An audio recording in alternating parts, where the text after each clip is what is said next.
శ్రీ గురుభ్యో నమః. సాధనా కార్యక్రమానికి స్వాగతం. స్వరజతులు పాడుకుంటున్నాం కదా మనం. రారవేణు గోపాబాల అని విలహరి స్వరజతి పూర్తి చేసుకుందాం. స్వరజతి అంటే గీతాలకి వర్ణాలకి మధ్యలో ఒక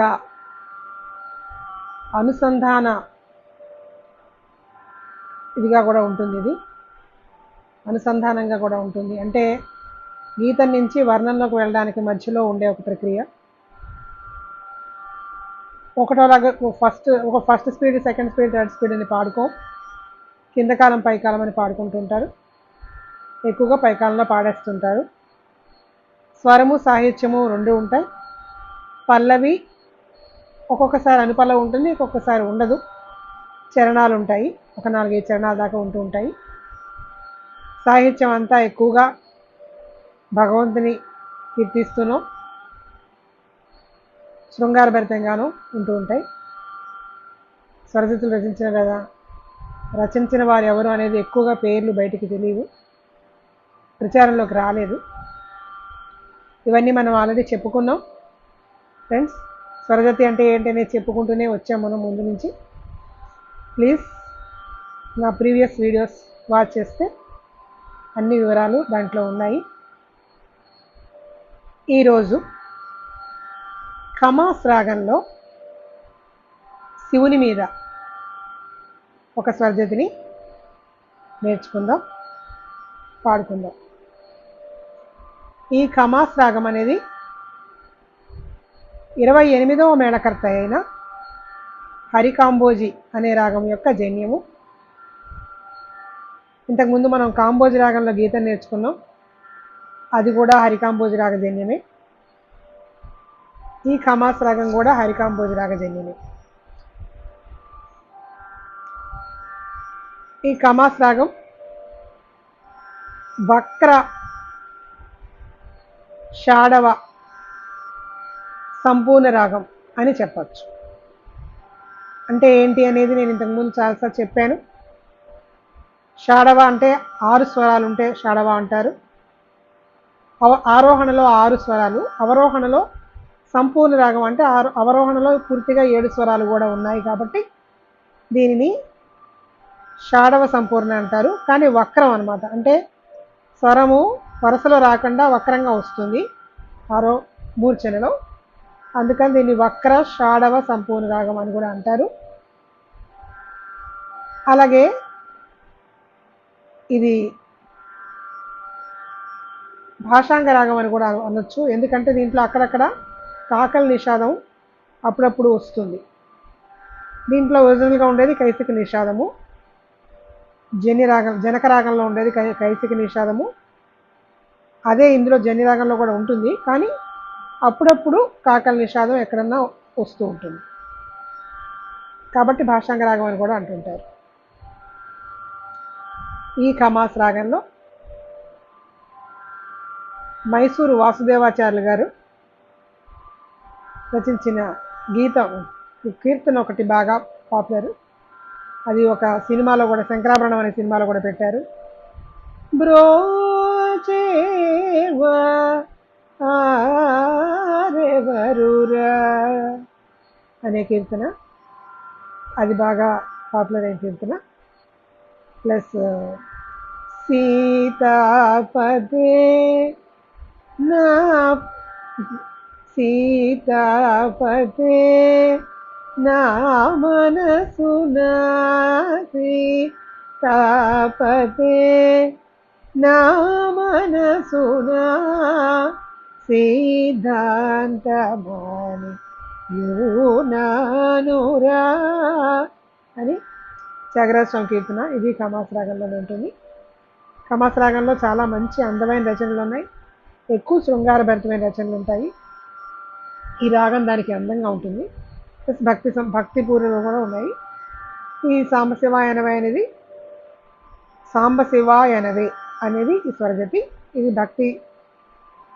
భక్తిపూర్వకమైన స్వరజతి. మనము ఇప్పుడు మూర్ఛన పాడుతుంది.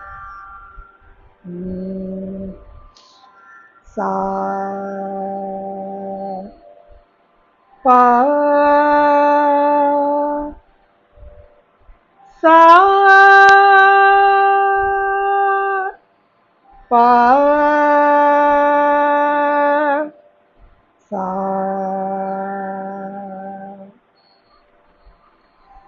సమగమ పదని సానిద పమగ రే సమగమ పద నిసా సానిద పమగ రే సా. ఇక్కడ సమాగమ అని వచ్చింది కాబట్టి ఇది వక్రం అనమాట.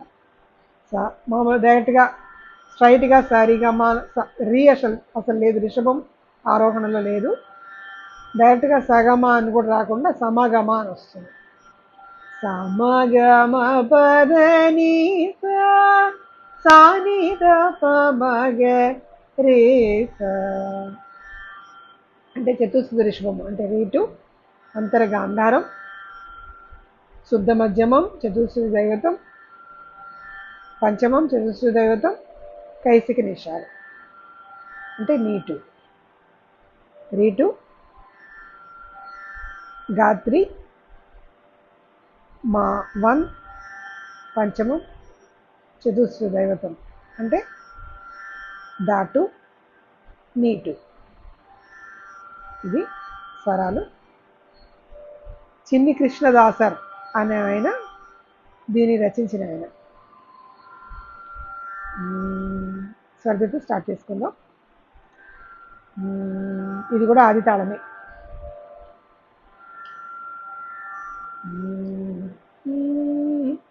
సా